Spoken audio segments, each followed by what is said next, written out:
ತಮಿಳುನಾಡಿನ ಕೃಷ್ಣಗಿರಿ ಜಿಲ್ಲೆಯ ಚಿನ್ನಟ್ಟಿಯಲ್ಲಿ 26 ವರ್ಷದ ಭಾರತಿ ಎಂಬಾಕೆ ವಾಸ ಮಾಡ್ತಿದ್ಲು. 36 ವರ್ಷದ ಸುರೇಶ್ ಈಕೆಯ ಗಂಡನಾಗಿದ್ದ. ಈ ದಂಪತಿ ವ್ಯವಸಾಯ ಮಾಡಿಕೊಂಡು ಹಾಯಾಗಿ ಜೀವನ ನಡೆಸ್ತಿದ್ರು. ಇವರಿಗೆ 2 ಹೆಣ್ಣು ಮಕ್ಕಳು ಮತ್ತು ಒಬ್ಬ ಗಂಡು ಮಗ ಇದ್ದ.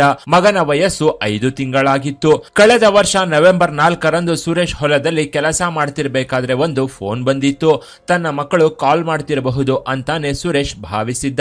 ಕಾಲ್ ರಿಸೀವ್ ಮಾಡಿದ್ರೆ ಸುರೇಶ್ ಹೆಂಡತಿ ಭಾರತಿ ಜೋರಾಗಿ ಅಳ್ತಾ ನಮ್ಮ ಮಗು ಸತ್ತು ಹೋಗಿದೆ ಅಂತ ಹೇಳಿದ್ಲು. ಸುರೇಶ್ಗೆ ಏನೊಂದು ಅರ್ಥವಾಗಿರ್ಲಿಲ್ಲ. ಹಾಲು ಕುಡಿಯುವಾಗ ನೆತ್ತಿಗೇರಿ ಮಗು ಒದ್ದಾಡ್ತಿತ್ತು.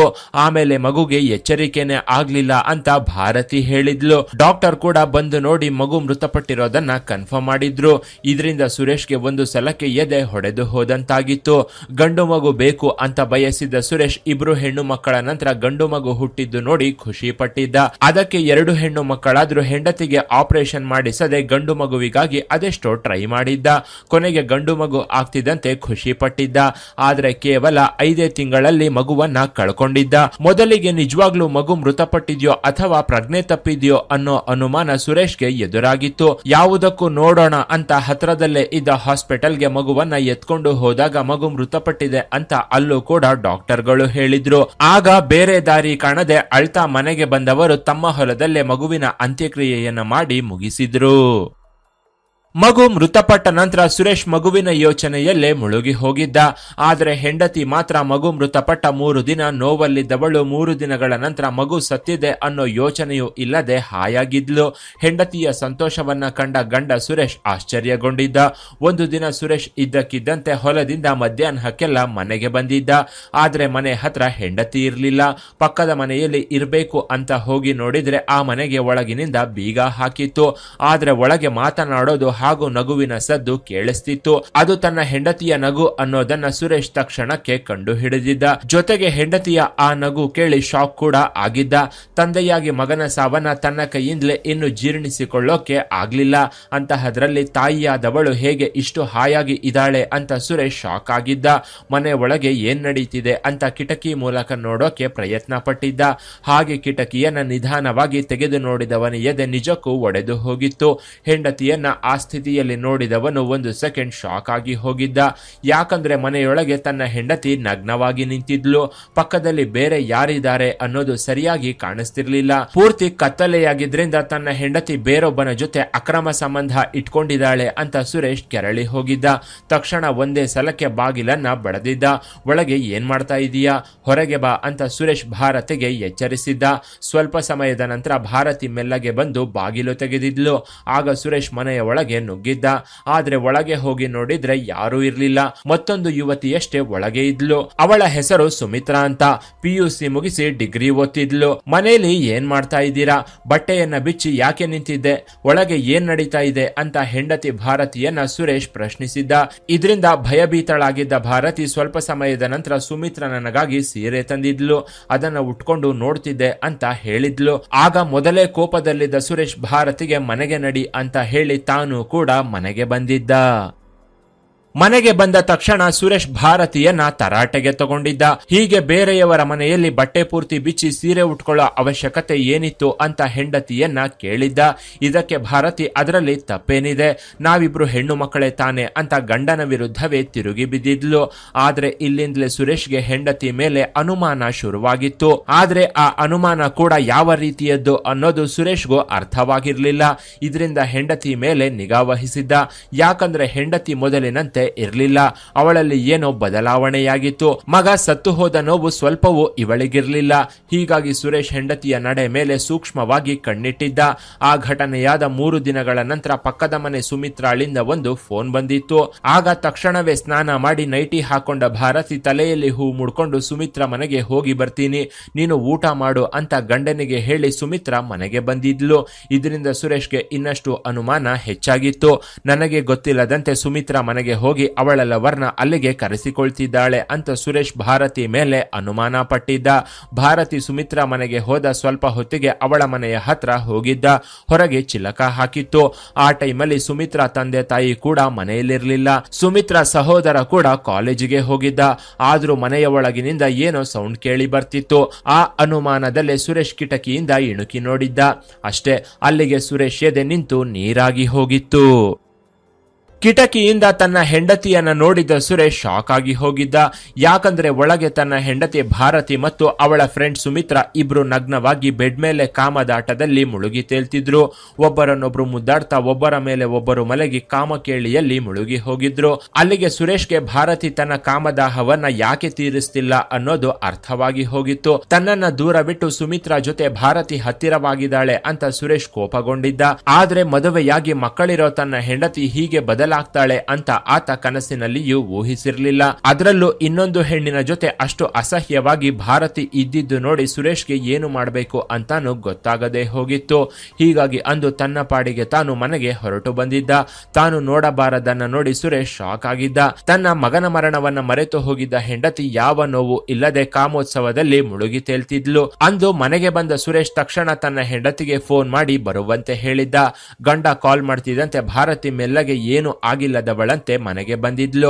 ಆಗ ಸುರೇಶ್ ಭಾರತಿಯನ್ನ ಏನಿದು ನಿನ್ನ ಅವತಾರ, ಏನು ಮಾಡಿ ಮನೆಗೆ ಬರ್ತಿದೀಯಾ ಅಂತ ಕೇಳಿದ್ದ. ಅದಕ್ಕೆ ಭಾರತಿ ನಿದ್ರೆ ಬಂದಂತಾಗಿತ್ತು. ಹೀಗಾಗಿ ಅಲ್ಲೇ ಮಲಗಿದ್ದೆ, ನೀನು ಕಾಲ್ ಮಾಡಿದಾಗ ಎಚ್ಚರವಾಯ್ತು ಅಂತ ಕತೆ ಕಟ್ಟಿದ್ಲು. ಆದ್ರೆ ಅಲ್ಲಿಗಾಗ್ಲೇ ತನ್ನ ಹೆಂಡತಿಯ ಮಿಲನ ಮಹೋತ್ಸವವನ್ನ ಕಣ್ಣಾರೆ ಕಂಡಿದ್ದ ಸುರೇಶ್ ಭಾರತಿ ಹೇಳೋ ಸುಳ್ಳನ್ನ ಕೇಳಿದ್ದ. ಬಳಿಕ ತಾನು ನೋಡಿದ್ದು ನಿಜಾನೋ ಅಥವಾ ಸುಳ್ಳೋ ಅನ್ನೋ ಗೊಂದಲದಲ್ಲೇ ಕೆಲಸಕ್ಕೆ ಹೊಲಕ್ಕೆ ಹೋಗಿದ್ದ. ಹೀಗೆ 2 ದಿನಗಳು ಕಳೆದು ಹೋಗಿದ್ವು. ಸುರೇಶ್ಗೆ ಹೆಂಡತಿ ಮೇಲೆ ಅನುಮಾನ ಇನ್ನಷ್ಟು ಗಟ್ಟಿಯಾಗಿತ್ತು. ಇದರಿಂದ ಒಂದು ದಿನ ತನ್ನ ಹೆಂಡತಿ ಹೊರಗೆ ಹೋದಾಗ ಭಾರತಿ ಫೋನ್ ನ ಚೆಕ್ ಮಾಡಿದ್ದ.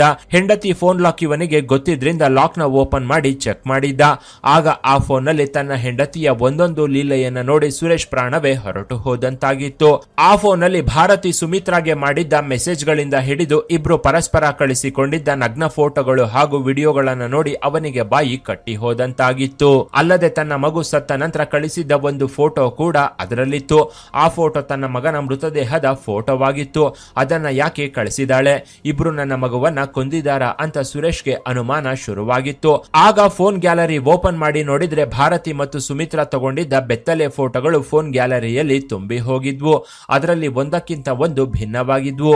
ಸುಮಿತ್ರಾ ತನ್ನ ಸೊಂಟದ ಫೋಟೋ ಕಳಿಸಿದ್ರೆ ಭಾರತಿ ಅವಳ ತೊಡೆಗಳ ಫೋಟೋವನ್ನ ಕಳಿಸಿದ್ಲು. ಭಾರತಿ ತನ್ನ ಮೊಲೆ ಫೋಟೋನ ಕಳಿಸಿದ್ರೆ ಸುಮಿತ್ರಾ ಅವಳ ಮರ್ಮಾಂಗದ ಫೋಟೋವನ್ನೇ ಇವಳಿಗೆ ಕಳಿಸಿದ್ಲು. ಇದನ್ನೆಲ್ಲ ಕಂಡು ಸುರೇಶ್ಗೆ ಮೈನಡುಗಿ ಹೋಗಿತ್ತು. ಆಗ ನನ್ನ ಮಗನನ್ನ ಇವರ ಏನೋ ಮಾಡಿದ್ದಾರೆ ಅಂತ ಸುರೇಶ್ ಭಯಭೀತನಾಗಿ ಹೋಗಿದ್ದ. ಆ ಫೋಟೋಗಳನ್ನ ತನ್ನ ಫೋನ್ಗೆ ಕಳಿಸಿಕೊಂಡಿದ್ದ. ನಂತರ ಹೆಂಡತಿ ಫೋನ್ ತಗೊಂಡವನು ಸೀದಾ ಪೊಲೀಸ್ ಸ್ಟೇಷನ್ಗೆ ಹೋಗಿದ್ದ. ಪೊಲೀಸರಿಗೆ ಆ ಫೋಟೋಗಳನ್ನ ತೋರಿಸಿ ನನ್ನ ಮಗನ ಸಾವಿಗೆ ನನ್ನ ಹೆಂಡತಿ ಮತ್ತು ಪಕ್ಕದ ಮನೆಯ ಹುಡುಗಿ ಸುಮಿತ್ರಾನೇ ಕಾರಣ, ಇಬ್ಬರ ನಡುವೆ ಏನೋ ಸಂಬಂಧವಿದೆ, ಅದು ಯಾವ ರೀತಿಯ ಸಂಬಂಧ ಅನ್ನೋದು ಕೂಡ ನನಗೆ ಗೊತ್ತಾಗ್ತಿಲ್ಲ ಅಂತ ಆತ ಪೊಲೀಸರಿಗೆ ಕಂಪ್ಲೇಂಟ್ ಕೊಟ್ಟಿದ್ದ. ದೂರು ಬಂದ ತಕ್ಷಣವೇ ಪೊಲೀಸರು ಸುಮಿತ್ರಾ ಮತ್ತು ಭಾರತಿಯನ್ನ ಸ್ಟೇಷನ್ಗೆ ಕರ್ಕೊಂಡು ಬಂದು ಕೂರಿಸಿಕೊಂಡಿದ್ರು. ಮಗು ಸತ್ತ ನಂತರ ಏನೇನು ನಡೆಯಿತು ಅಂತ ಇವರಿಬ್ಬರನ್ನು ವಿಚಾರಿಸಿದ್ರು. ಆಗ ಭಾರತಿ ಮಗು ಹಾಲು ಕುಡಿದು ಮಲಗಿತ್ತು, ಉಸಿರಾಡೋಕೆ ಸಾಧ್ಯವಾಗದೆ ಸತ್ತು ಹೋಯ್ತು ಅಂತಾನೆ ಕತೆ ಕಟ್ಟಿದ್ಲು. ಆದ್ರೆ ಭಾರತಿ ಫೋನ್ ನೋಡಿದ್ರೆ ಅದರಲ್ಲಿ ಅವಳ ಅಶ್ಲೀಲ ವಿಡಿಯೋಗಳು ಹಾಗೂ ಫೋಟೋಗಳು ತುಂಬಿ ಹೋಗಿದ್ವು. ಆ ಫೋಟೋ ಹಾಗೂ ವಿಡಿಯೋಗಳನ್ನ ಇವರ ಮುಂದಿಟ್ಟು ಇದೇನು ಅಂತ ವಿಚಾರಿಸಿದಾಗ ಇವರಿಬ್ಬರ ಬಣ್ಣ ಬಯಲಾಗಿತ್ತು. ಇವರಿಬ್ಬರ ನಡುವಿನ ಸಲಿಂಗ ಕಾಮದ ವಿಚಾರವನ್ನ ಇಬ್ರು ಆಗ ಇಂಚಿಂಚಾಗಿ ಬಾಯಿ ಬಿಟ್ಟಿದ್ರು. ಮೊದಲಿಗೆ ಸುಮಿತ್ರಾ ತನ್ನ ವರ್ಷನ್ ಕಥೆಯನ್ನ ಹೇಳಿದ್ಲು. ನಾವಿಬ್ರು 3 ವರ್ಷದಿಂದ ಸಂಬಂಧದಲ್ಲಿದ್ವಿ. ಭಾರತಿ ಅವಳ ಗಂಡನ ಜೊತೆ ಎಂಜಾಯ್ ಮಾಡ್ತಾನೆ, ನನ್ನ ಜೊತೆನೂ ಎಂಜಾಯ್ ಮಾಡ್ತಿದ್ಲು. ಆದ್ರೆ ಅವಳು ಪ್ರೆಗ್ನೆಂಟ್ ಆಗಿದ್ದು ನನಗೆ ಸ್ವಲ್ಪವೂ ಇಷ್ಟವಾಗಿರ್ಲಿಲ್ಲ. ಅದಕ್ಕೆ ನಾನು ಅವಳ ಹತ್ರ ಹೋಗೋದನ್ನೇ ನಿಲ್ಲಿಸಿದ್ದೆ. ಪ್ರೆಗ್ನೆಂಟ್ ಟೈಮಲ್ಲಿ ಇಬ್ರು ಭೇಟಿಯಾಗಿರ್ಲಿಲ್ಲ. ನಂತರ ಅವಳಿಗೆ ಡೆಲಿವರಿ ಆಗಿ ಮಗ ಹುಟ್ಟಿದ್ದ. ಅದು ಕೂಡ ನನಗೆ ಇಷ್ಟವಿರ್ಲಿಲ್ಲ. ಹಾಲು ಕುಡಿಯೋ ಟೈಮಲ್ಲಿ ಅವಳು ನನ್ನ ಜೊತೆ ಸೇರೋಕೆ ಅಂತಾನೆ ಬರ್ತಿದ್ಲು.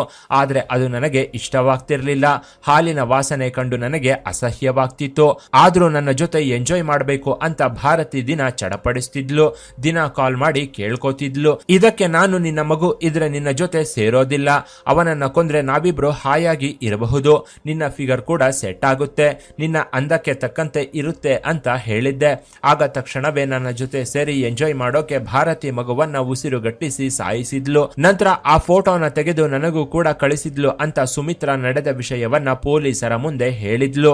ಇದೇ ವಿಚಾರವನ್ನ ಭಾರತಿ ಹತ್ರ ಕೇಳಿದಾಗ ಅವಳು ಕೂಡ ಇದು ನಿಜ ಅಂತ ಒಪ್ಕೊಂಡಿದ್ಲು. ಸುಮಿತ್ರಾಳಿಂದ ದೂರವಿರೋಕೆ ನನ್ನ ಕೈಯಿಂದ ಸಾಧ್ಯವಾಗಿರ್ಲಿಲ್ಲ, ಅವಳ ಜೊತೆ ಎಂಜಾಯ್ ಮಾಡೋಕೆ ಮಗುವನ್ನ ಕೊಂದೆ ಅಂತ ಭಾರತಿ ತನ್ನ ತಪ್ಪನ್ನ ಒಪ್ಕೊಂಡಿದ್ಲು. ಆಗ ಮಗುವಿನ ಮೃತದೇಹವನ್ನ ಹೊರಗೆ ತೆಗೆದು ಮರಣೋತ್ತರ ಪರೀಕ್ಷೆಗೆ ಕಳಿಸಿದಾಗ ಮಗುವಿನ ಕೊಲೆ ರಹಸ್ಯ ಬಯಲಾಗಿತ್ತು. ಇದರಿಂದ ಪೊಲೀಸರು ಇಬ್ಬರನ್ನು ಧರ್ಮಪುರಿ ಜೈಲಿಗೆ ಕಳಿಸಿದ್ರು. ಘಟನೆಗೂ ಮುನ್ನ ಸುಮಿತ್ರಾಗೆ ತನ್ನ ತಂದೆ ತಾಯಿ ಯಾವುದೇ ಮದುವೆ ಸಂಬಂಧ ತಂದ್ರು ಅದಕ್ಕೆ ಒಪ್ತಿರ್ಲಿಲ್ಲ. ಯಾಕಂದ್ರೆ ಭಾರತಿ ಜೊತೆ ಸೇರಿ ಅನುಭವಿಸೋ ಸುಖದ ಮುಂದೆ ಮದುವೆಯಾಗಿ ಗಂಡ ಕೊಡೋ ಸುಖ ಇವಳಿಗೆ ಬೇಡವಾಗಿತ್ತು. ಇದರಿಂದಲೇ ಸುಮಿತ್ರಾ ಸದಾ ಮದುವೆ ಬೇಡ ಅಂತಾನೆ ಹೇಳ್ತಿದ್ಲು. ಅಲ್ಲದೆ ಭಾರತಿ ಜೊತೆ ಸೇರಿ ಎಂಜಾಯ್ ಮಾಡೋದ್ರಿಂದ ಇವಳಿಗೆ ಇನ್ನೊಂದು ಅಡ್ವಾಂಟೇಜ್ ಕೂಡ ಇತ್ತು. ಭಾರತಿ ಜೊತೆ ಸೇರಿ ಎಷ್ಟು ಸಲ ಮಿಲನ ಮಹೋತ್ಸವ ನಡೆಸಿದ್ರು ನಾನು ಪ್ರೆಗ್ನೆಂಟ್ ಆಗಲ್ಲ ಅನ್ನೋದು ಸುಮಿತ್ರಾಗೆ ಗೊತ್ತಿತ್ತು. ಅಲ್ಲದೆ ತನ್ನ ಕನ್ಯತ್ವ ಕೂಡ ಹಾಗೆ ಇರುತ್ತೆ ಅಂತ ಸುಮಿತ್ರಾ ಭಾರತಿ ಜೊತೆ ಬೆತ್ತಲಾಗ್ತಿದ್ಲು. ಇತ್ತ ಭಾರತಿ ಕೂಡ ಸುಮಿತ್ರಾ ಜೊತೆಗಿನ ದೇಹ ಸುಖಕ್ಕೆ ಮನಸೋತಿದ್ಲು. ಮಂಚದ ಮೇಲೆ ತನ್ನ ಕಾಮದಾಹ ತೀರೋಕು ಮೊದಲೇ ಗಂಡನಿಗೆ ಲೀಕ್ ಆಗಿ ಬಿಡ್ತಿತ್ತು. ಅವನು ವೀಕ್ ಆಗಿ ಹೋಗ್ತಿದ್ದ. ಇದರಿಂದ ಭಾರತಿ ತನ್ನ ಕಾಮದಾಹ ತೀರದೆ ಒದ್ದಾಡಿ ಹೋಗಿದ್ಲು. ಆದ್ರೆ ತನ್ನ ದೇಹ ಬಾಧೆಯನ್ನ ಸುಮಿತ್ರಾ ಮೂಲಕ ತಣಿಸಿಕೊಳ್ತಿದ್ಲು. ಇವರಿಬ್ರು ಮಂಚದ ಮೇಲೆ ಎಷ್ಟೇ ಒದ್ದಾಡಿದ್ರು ಕಾಮದ ಕಟ್ಟೆ ಒಡೆಯೋದಿಲ್ಲ. ಹೀಗಾಗಿ ಮಂಚದ ಮೇಲೆ ಇಬ್ರು ಗಂಟೆಗಟ್ಟಲೆ ಒದ್ದಾಡಿ ಬಿಡ್ತಿದ್ರು. ಕೊನೆಗೆ ತಮ್ಮ ಕಾಮದಾಹ ತೀರಿದ ಮೇಲೆ ಇಬ್ರು ಸುಮ್ಮನಾಗ್ತಿದ್ರು. ಹೀಗೆ ಕಾಮದ ಮದದಿಂದ ತಾನೆತ್ತ ಮಗನನ್ನೇ ಭಾರತಿ ಸಾಯಿಸಿದ್ಲು. ಅದಕ್ಕೆ ಸುಮಿತ್ರಾನೇ ಪ್ರೇರಣೆ ಕೊಟ್ಟಿದ್ಲು. ಕೊನೆಗೆ ಮಾಡಿದ ತಪ್ಪಿಗೆ ಇವರಿಬ್ರು ಇವತ್ತು ಜೈಲು ಪಾಲಾಗಿದ್ದಾರೆ. ಇನ್ನು ಈ ಸ್ಟೋರಿ ಬಗ್ಗೆ ನಿಮ್ಮ ಅಭಿಪ್ರಾಯವನ್ನ ಕಾಮೆಂಟ್ ಮಾಡಿ. ಕೆಳಗಿನ ಡಿಸ್ಕ್ರಿಪ್ಷನ್ ಬಾಕ್ಸ್ ನಲ್ಲಿ ವಾಟ್ಸ್ಆಪ್ ಚಾನೆಲ್ ನ ಲಿಂಕ್ ಕೊಡಲಾಗಿದ್ದು ಅದನ್ನ ಸಹ ಫಾಲೋ ಮಾಡಿ. ಇನ್ನಷ್ಟು ಇಂಟ್ರೆಸ್ಟಿಂಗ್ ವಿಡಿಯೋಗಳಿಗಾಗಿ ಚಾನೆಲ್ ನ ವಿಸಿಟ್ ಮಾಡಿ.